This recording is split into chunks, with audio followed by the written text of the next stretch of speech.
আমি যে বলেছিলাম আপনাদেরকে আমার একটা প্যাথোলজিক্যাল ল্যাব আছে, তো এটা হচ্ছে আমার প্যাথোলজিক্যাল ল্যাব। একটু ভালো করে চারদিক দেখিয়ে দাও প্যাথোলজিক্যাল ল্যাবটা। দেখুন এটা পুরো আমার বিভিন্ন রকম। এখানে এটা হচ্ছে কি একটা মেশিন, এখানে HbA1c বলে একটা পরীক্ষা হয়। তো যাদের সুগার হাই থাকে তাদের এই পরীক্ষাটা করা হয়। এই পরীক্ষাটা কীভাবে হয় আমি একবার দেখাবো আপনাদেরকে। এটা হচ্ছে থাইরয়েড মেশিন, এখানে থাইরয়েড বলে একটা অনেক কিছু পরীক্ষা হয়। এটা একটা পরীক্ষা, এটা সোডিয়াম পটাশিয়াম হয় এই মেশিনটা। আর এটা আজকে এই মেশিনটা আজকে কি পরীক্ষা হয়, কিভাবে হয় আমি দেখাবো। এখানে CBC বলে একটা পরীক্ষা হয়। এখানে CBC পরীক্ষা করলে এখানে অনেক কিছু পাওয়া যায়, হিমোগ্লোবিন, তারপরে অনেক রকম প্লেটলেট কাউন্ট, এই এতগুলো পরীক্ষা একসঙ্গে পাওয়া যায় এই মেশিনটার মধ্যে। এই মেশিনটা খুব অল্প টাইমে আপনার থেকে 10 সেকেন্ড থেকে 15 সেকেন্ডের মধ্যেই এই মেশিনটা রিপোর্ট দেয়। তো আমি আজকে দেখাবো আপনাকে এই মেশিনটা কীভাবে পরীক্ষা করা হয়। ডাটা স্যাম্পল দাও আমাকে। এই মেশিনটা পরীক্ষা করার জন্য আপনাকে EDTA বলে একটা ব্লাড নিতে হয়। এইভাবে জমাট বাঁধবে না, এরকম একটা ব্লাড নিতে হবে। এই যে ব্লাডটা এমন একটা ওষুধ দেওয়া আছে, এটা কোনো সময় জমাট বাঁধবে না এই মেশিনটা। এই মেশিনটা পরীক্ষা করতে হলে ভালো করে ক্যামেরাম্যানে দেখো। প্রথমে আপনাকে মেশিনটা চালু করে নিতে হবে, দিয়ে এইখানে আসতে হবে। এই প্রি এন্ট্রিতে মারতে হবে। এখানে পেশেন্টের নাম, পেশেন্টের বয়স, পেশেন্টের পুরো ইনফরমেশনটা এখানে আগে দিয়ে দিতে হবে। ধরুন আমি আমার নাম দিচ্ছি, আমি প্রথমে আমার নাম দিয়ে দিলাম, জয় হরি মান্না। আমার নাম দিয়ে দিলাম, যে ওকে মেরে দিলাম, আমার নাম দিয়ে দিলাম। এখানে পেশেন্টের টাইপ দিতে হবে, পেশেন্টের রেজিস্ট্রেশন নাম্বার, এজ, তারপরে সমস্ত কিছু এখানে দেওয়া যায়, সমস্ত কিছু দেওয়া যায়।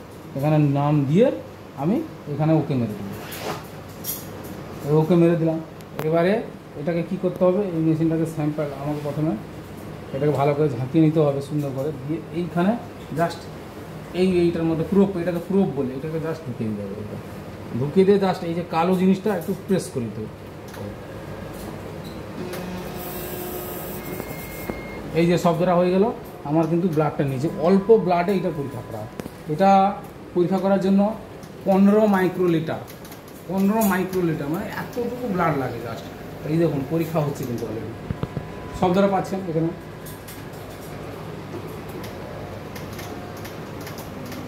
এখানে যে আলোটা এই যে করছে, দপদপ করছে, পরীক্ষা চলছে। এটা ফুল অটোমেটিক মেশিন, একদম ফুল অটোমেটিক মেশিন নিজে থেকেই পরীক্ষা করবে, এখানে কাউকে লাগে না। দেখুন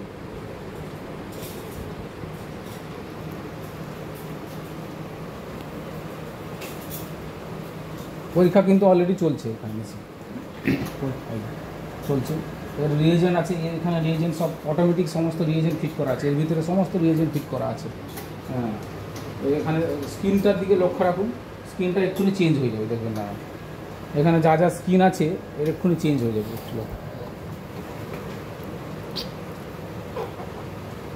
এক্ষুনি চেঞ্জ হয়ে যাবে স্ক্রিন।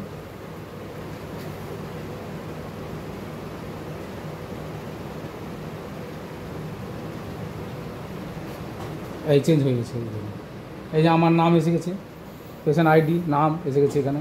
এই যে দেখুন হিমোগ্লোবিন, এই যে হিমোগ্লোবিন হচ্ছে 11.7। বাকি অন্যান্য সমস্ত পরীক্ষা, এখানে এতগুলো পরীক্ষা এই সামান্য একটা পরীক্ষার মধ্যে পাওয়া যায়। এখানে 10 থেকে 15 সেকেন্ড, এটা 15 সেকেন্ড 10 সেকেন্ড খানিক লাগে, সময়টাও লাগে 10 থেকে 15 সেকেন্ড। আর আপনার ব্লাডটা এতটুকু পরিমাণে, মানে 15 মাইক্রোলিটার, যারা হিসাব জানে তারা বলতে পারে 15 মাইক্রোলিটার ব্লাড লাগে, এটাতেই একদম পরীক্ষা, ফুল পরীক্ষা। এবারে এই মেশিনটা হচ্ছে, এর ফ্যাসিলিটিটা হচ্ছে এখানে। আপনি অন্যান্য যারা ছোটোখাটো ল্যাব আছে তাদের ক্ষেত্রে হিমোগ্লোবিন আলাদা করতে হয়, এই যে TCDC, ESR, এই সব কিছু আলাদা করতে হয়। কিন্তু এই মেশিনটার মধ্যে সমস্ত কিছু একসঙ্গে দিয়ে দেয়, একসঙ্গে সমস্ত কিছু দিয়ে দিচ্ছে। এখানে নাম সহ এখানে প্রিন্ট বেরোবে, এইখান থেকে আপনার যে পরীক্ষা হলো এইখান থেকে প্রিন্ট বেরোবে। এখানে আমার কাগজটা শেষ হয়ে গেছে বলে বেরোয়নি, কিন্তু এখান থেকে আপনাকে গ্রাফ সহ একদম সুন্দর করে বেরিয়ে চলে আসবে। তো এই হচ্ছে আমার, এটা হচ্ছে সেল কাউন্টার মেশিন এটা। তো এটা হচ্ছে সেইটা পরীক্ষা। তো আমি আবার অন্য কোনো দিন দেখাবো আবার অন্যান্য মেশিনের কী পরীক্ষা। আমার ল্যাব অ্যাকচুয়ালি রেজিস্টার ল্যাব, দেখুন এখানে আমার রেজিস্ট্রেশন সার্টিফিকেট আছে, একদম পুরো সরকার নথিভুক্ত রেজিস্ট্রেশন আছে একদম পুরো আমার রেজিস্টার ল্যাব। তো এটা হচ্ছে গিয়ে পুরো পরীক্ষা আপনাদের দেখালাম। আমার কম্পিউটারাইজ ল্যাব, ল্যাপ্রোস্কোপি, সমস্ত কিছু আমাদের কিন্তু একদম লেটেস্ট, একদম পুরো লেটেস্ট একদম সব কিছু। এই মেশিনটার পরীক্ষা আমি দেখালাম। আমি আবার পরবর্তী যে এই সোডিয়াম পটাশিয়াম, এই মেশিনটা কীভাবে পরীক্ষা করা হয় এটাও আমি দেখাবো। এটাও একদম ফুল বটল নিয়েছি। এটাও আপনার HB1C পরীক্ষা, এটা তো অনেক কিছু পরীক্ষা হয়। আর এটাতেও অনেক কিছু পরীক্ষা হয়, এটাও আমি একদিন দেখাবো। একদম অ্যাডভান্স প্যাথোলজি, একদম সঙ্গে সঙ্গে ফুল বটল নিয়েছি, এগুলো আমি একসঙ্গে দেখাবো। তো আমি পরবর্তী ভিডিওতে আমি আবার দেখাবো। তো ভিডিওটা আজকের মতো এইখানে, পরবর্তী ভিডিওতে আমি আবার অনেক কিছু দেখাবো।